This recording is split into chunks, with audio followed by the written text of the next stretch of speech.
दोस्तों अभी सभी प्रकार की फसलों में खर्चा बहुत ज़्यादा हो रहा है। रोगों का अटैक ज़्यादा हो रहा है, कीटों का अटैक ज़्यादा हो रहा है।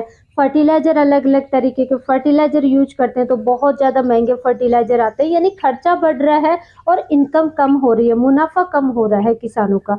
तो उसके लिए आपको क्या कार्य करना चाहिए? सबसे बेस्ट समय होता है आपको ये खर्चा कम करने के लिए, यानी कि आपकी क्रॉप में रोगों का भी अटैक कम हो, कीटों का भी अटैक कम और पूरी साल किसी भी टाइप की क्रॉप हो फर्टिलाइजर की भी ज़्यादा आवश्यकता नहीं रहेगी। जो पेस्टिसाइड में आप यूरिया डीएपी वगैरह यूज करते हैं, एसएसपी वगैरह है, एनपीके फर्टिलाइजर है, ना जाने कितने टाइप के न्यूट्रिएंट माइक्रो न्यूट्रिएंट वगैरह फर्टिलाइजर यूज करते हैं, तो इनकी आवश्यकता बहुत कम हो जाएगी। इसके लिए आपको प्रिवेंटिव में कार्य करना होता है।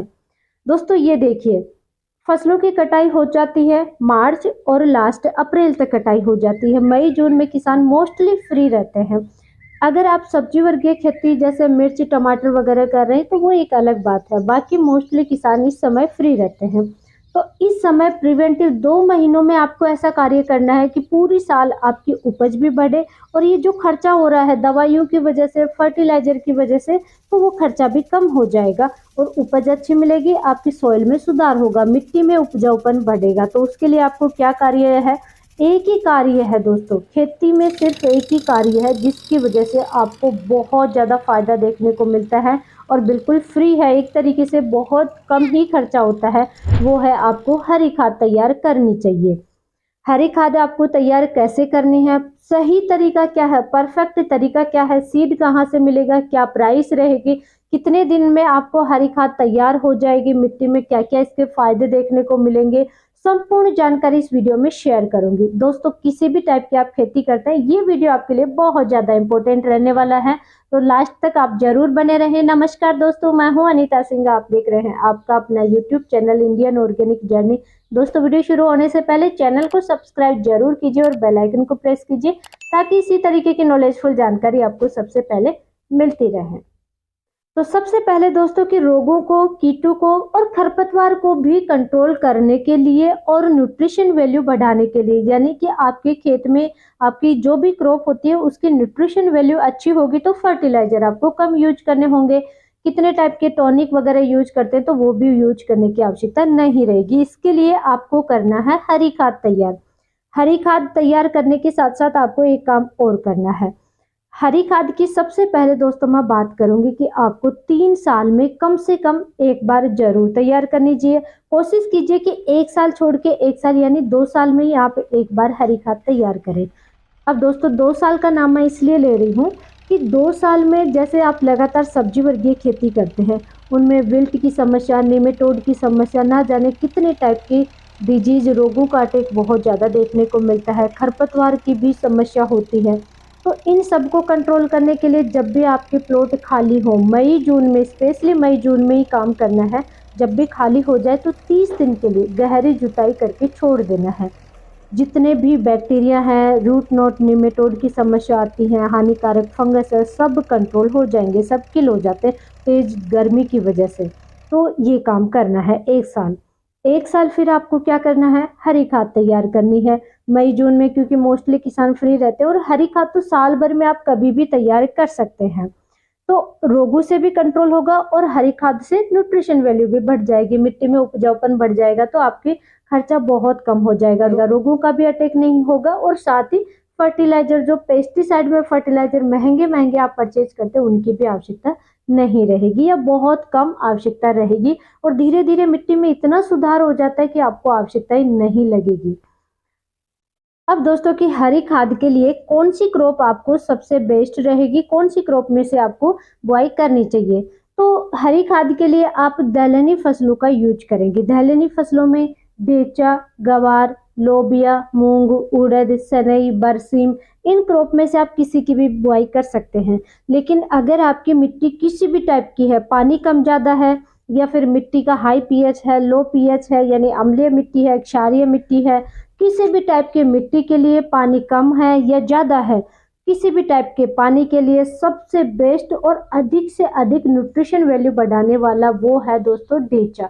ढेंचा की क्रॉप की आप बिजाई कर सकते हैं बिना सोचे समझे कुछ भी, चाहे कितना भी पानी ज़्यादा है या फिर बहुत ही कम है, ये बहुत अच्छी क्रॉप है तो आप इसकी बिजाई कर दीजिए। अगर ढेंचा अवेलेबल नहीं हो रहा है तब फिर आप नेक्स्ट क्रॉप पे जा सकते हैं, जैसे कि गवार है या लोबिया है, सनई वगैरह, इनमें से आप ले सकते हैं।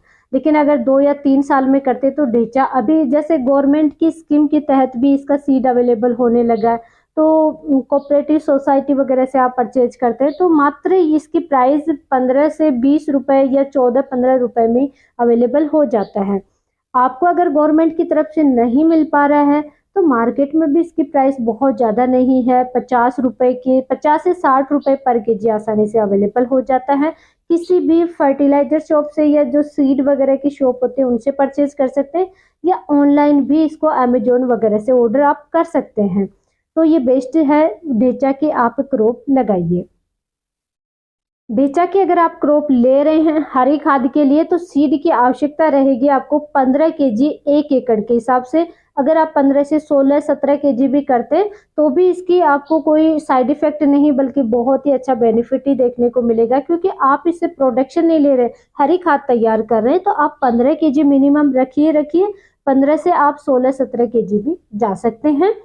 हरी खाद तैयार करने से पहले दोस्तों इसके फायदे जानना बहुत ही जरूरी है। अगर आपने इसके कंप्लीट फायदे जान लिए तो आप हरी खाद जरूर तैयार करेंगे। सबसे पहला फायदा, वायुमंडल में उपस्थित नाइट्रोजन को पौधे डायरेक्टली अपटेक नहीं कर सकते, उसका यूज नहीं कर सकते, तो नाइट्रोजन को ग्रहण करके उस रूप में कन्वर्ट करे कि पौधा उसको अपटेक कर सके। इसके लिए दलहनी फसलों की जड़ों में कुछ गांठें होती हैं, जैसे रूट नोट निमेटोड की गांठें होती हैं, वो जड़ के अंदर होती हैं, लेकिन इनमें गांठें जड़ के बाहर चिपकी हुई होती हैं, जिसे कि जड़ ग्रंथि कहते हैं, रूट ग्लैंड कहते हैं।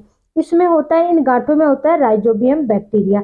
ये क्या, इसका क्या काम होता है, वायुमंडल से नाइट्रोजन को ग्रहण करके उस रूप में कन्वर्ट करता है, नाइट्रोजन का स्थिरीकरण करता है जिस रूप में पौधे उसको अपटेक कर सके। तो सबसे बड़ा फायदा तो ये हो गया कि नाइट्रोजन का स्थिरीकरण हुआ, नाइट्रोजन की वैल्यू बढ़ गई, तो आपको यूरिया फर्टिलाइजर सबसे ज्यादा किसान यूज करते तो उसकी आवश्यकता नहीं रहेगी। सेकंड, इसका इम्पोर्टेंट सबसे बड़ा फायदा है वो है दोस्तों कि मिट्टी की गहराई तक, जैसे आप कोई भी फर्टिलाइजर वगैरह आपने प्लॉट में यूज किया तो उसका जो न्यूट्रिशन है वो मिट्टी की पहली परत से अगर नीचे चला गया, थोड़ा नीचे चला गया, जहां से फसलें अपटेक नहीं कर पाती हैं, लेकिन इनकी जड़ें, दलहनी फसलों की जड़ें बहुत ही दूरी तक फैलती हैं और नीचे तक फैलती हैं। उसकी वजह से जो गहराई में न्यूट्रिशन जमा हो रहा है उसको ये अपटेक कर लेते हैं। तो ये बहुत ही अच्छा फायदा है, जो गहराई तक चला गया वो न्यूट्रिशन काम आ गया, उसका अपटेक कर लिया इस क्रॉप ने, तो ये फायदा हो गया। साथ ही अगर गहराई तक और ज्यादा दूरी तक जड़ें फैलती हैं तो बहुत ही अच्छा होता है कि मिट्टी में एरिएशन बढ़ जाता है। नेक्स्ट इसका बेनिफिट कि ऑर्गेनिक कार्बन कंटेंट मिट्टी में बढ़ जाता है, और ऑर्गेनिक कार्बन की कितनी आवश्यकता होती है, बहुत ही जरूरी होता है ये अच्छी उपज के लिए, एक फसल की स्वस्थ रहने के लिए। तो ऑर्गेनिक कार्बन का भी बहुत ही जरूरी है। ऑर्गेनिक कार्बन कंटेंट इसकी वजह से, हरी खाद की वजह से बढ़ जाती है। हरी खाद क्षारीय मिट्टी है या फिर अम्लीय मिट्टी है, सभी प्रकार की मिट्टी में सुधार करता है, मिट्टी में उपजाऊपन को बढ़ाता है, न्यूट्रिशन वैल्यू बढ़ा देता है, और हर प्रकार की मिट्टी के पीएच को भी मेंटेन करने में बहुत ही इंपॉर्टेंट रोल है इसका। तो किसी भी टाइप की मिट्टी है, हरी खाद आप जरूर तैयार कीजिए, और किसी भी टाइप का पानी है, सबके लिए बहुत ही जरूरी होती है ये हरी खाद। पोषक तत्वों की बात की जाए तो जैसा कि मैंने आपको बताया कि नाइट्रोजन का स्थिरीकरण करता है, नाइट्रोजन फिक्सेशन का कार्य करता है राइजोबियम बैक्टीरिया। तो ऑर्गेनिक नाइट्रोजन की मात्रा बढ़ जाती है, जो भी फिक्स हुए पोषक तत्व है, वो किसी भी टाइप का पोषक तत्व है, ये पौधे अपटेक कर लेते हैं। तो ये पौधे उसको यूज करने से पहले ही आपने इसकी हरी खाद तैयार कर ली, तो वो पौधे भी, जो न्यूट्रिशन नीचे था वो ऊपर मिल गया आपको। साथ ही ऑर्गेनिक कार्बन बढ़ गया। पोषक तत्वों की और बात करूं तो नाइट्रोजन के साथ साथ फॉस्फोरस है, पोटास है, कैल्शियम, मैग्नीशियम, सल्फर है या जिंक है, इस तरीके के पोषक तत्वों की पूर्ति होती है। एक पौधे को जीवित रहने के लिए, अच्छे प्रोडक्शन के लिए 17 प्रकार के पोषक तत्वों की आवश्यकता होती है, और हरी खाद से कंप्लीट 17 पोषक तत्वों की पूर्ति हो जाती है। इनके साथ अन्य बेनिफिट की बात करें तो जैसे मैंने बताया कि मिट्टी में एरिएशन बढ़ जाता है, वाटर होल्डिंग कैपेसिटी बढ़ जाती है, उसके साथ ही खरपतवार पर भी कंट्रोल होता है। आप खाली प्लॉट छोड़ देंगे और बिना गहरी जुताई के तो खरपतवार आपके प्लॉट में बहुत ज़्यादा बढ़ जाएगी, और खरपतवार बढ़ेगी, उसका सीड बढ़ेगा तो नेक्स्ट ईयर और ज़्यादा खरपतवार की समस्या आएगी। फिर आपको हर्बिसाइड यूज करना होता है जो जिसका कि बहुत ज़्यादा साइड इफेक्ट होता है। तो हरी खाद अगर आप तैयार करेंगे तो उस पर कंट्रोल मिलता है। अब दोस्तों की हरी खाद आपको तैयार कब करनी चाहिए, बेस्ट समय क्या होता है। जैसा मैंने आपको शुरू में बताया कि अगर रोगों का अटैक बहुत ज़्यादा हो रहा है, गहरी जुताई करके 30 दिन के लिए अगर आप छोड़ रहे हैं तो 30 दिन बाद में जब भी जून की पहली बारिश आ जाए आपके एरिया में तभी आप इसकी बिजाई कर दीजिए।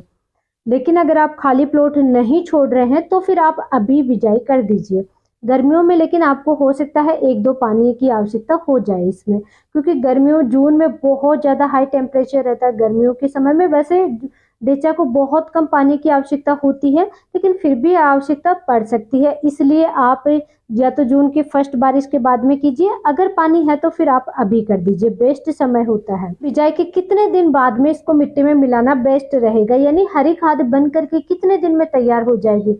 तो फसल इसकी बिजाई के सीड बिजाई के बाद में आपको 40 दिन से 60 दिन के अंदर अंदर वापस मिट्टी में मिला देना है। आपकी क्रॉप में ये देखिए कि फ्लोरिंग स्टेज चालू है और फलियां बनने लग गई हैं, उसी समय आप मिला दीजिए मिट्टी में। कुछ जगहों पे रोटावेटर यूज करते हैं, कुछ जगहों पे कल्टीवेटर हैरा वगैरह यूज करते हैं। तो किसी से भी बस अच्छी तरह से मिट्टी में ये मिक्स होना चाहिए, आपको मिला देना है। ये बेस्ट समय होता है 40 से 60 दिन का समय। वैसे 30-35 दिन में अगर आपके पास समय नहीं है तो 30-35 दिन में भी आप इसकी वापस मिट्टी में मिला सकते हैं, हरी खाद तैयार कर सकते हैं। एक चीज़ का दोस्तों हरी खाद में ज़रूर ध्यान रखना, ये बहुत इंपॉर्टेंट सावधानी है। आपने हरी खाद तैयार की, मिट्टी में मिला दिया, अब नेक्स्ट क्रॉप लेने के बीच में आपको 20-15 दिन का गैप जरूर रखना है। अगर 15 दिन पहले ही मिट्टी में मिलाने के 15 दिन पहले ही आपने नेक्स्ट क्रॉप की बिजाई कर दी तो दीमक की समस्या आ सकती है, क्योंकि ये कंपोस्ट ही नहीं हुआ, उससे पहले ही आपने नेक्स्ट क्रॉप की बिजाई कर दी। तो इसको कंपोस्ट होने में 15 दिन का समय लगता है, तो 15 दिन आप जरूर बीच में गैप रखें। लास्ट में दोस्तों एक चीज़ मैं आपसे ज़रूर शेयर करूंगी, अगर आप अपनी खेती में खर्चा कम करना चाह रहे हैं, डीएपी है, यूरिया है, एसएसपी है, एनपीके फर्टिलाइजर है, न्यूट्रिएंट, माइक्रो न्यूट्रिएंट, कुछ भी अगर आप यूज कर रहे हैं, इस खर्चे को कम करने के लिए और खाली समय को यूज करने के लिए सबसे बेस्ट है कि आप हरी खाद तैयार करें। दोस्तों मैं हर साल किसी भी कंटेंट पे बार बार वीडियो नहीं बनाती हूँ, लेकिन हरी खाद पे मैं बार बार वीडियो जरूर लाती हूँ। जब से मैंने यूट्यूब पे काम स्टार्ट किया मैं बार बार इस पे वीडियो बनाती हूँ, ताकि आप लोगों तक ये जानकारी पहुँचे, इसके फायदे पहुँचे और आप हरी खाद जरूर तैयार करें। बहुत ज़्यादा अच्छे रिजल्ट हैं, और जो किसान हरी खाद तैयार करते हैं वो हर बार यानी कि 2 साल में 3 साल में हरी खाद जरूर तैयार करते हैं। तो आप भी कीजिए, और ये जो खर्चा बढ़ रहा है और उपज कम हो रही है, या जो उपज भी बढ़ रही है तो बेनिफिट यानी कि जो मुनाफा है वो कम हो रहा है, क्योंकि खर्चा बहुत ज़्यादा बढ़ रहा है। फर्टिलाइजर है, दवाइयाँ बहुत महंगे आ रहे हैं। तो इन खर्चे को कम करने के लिए सबसे बेस्ट है कि आप हरी खाद ही तैयार करें, इसके अलावा कुछ भी नहीं है दोस्तों। और भी कोई क्वेरी है कमेंट बॉक्स में आप मुझे कमेंट करके जरूर पूछ सकते हैं। जानकारी अच्छी लगे वीडियो को लाइक कीजिए, चैनल को सब्सक्राइब कीजिए और ज़्यादा से ज़्यादा किसान दोस्तों तक शेयर जरूर करें। धन्यवाद।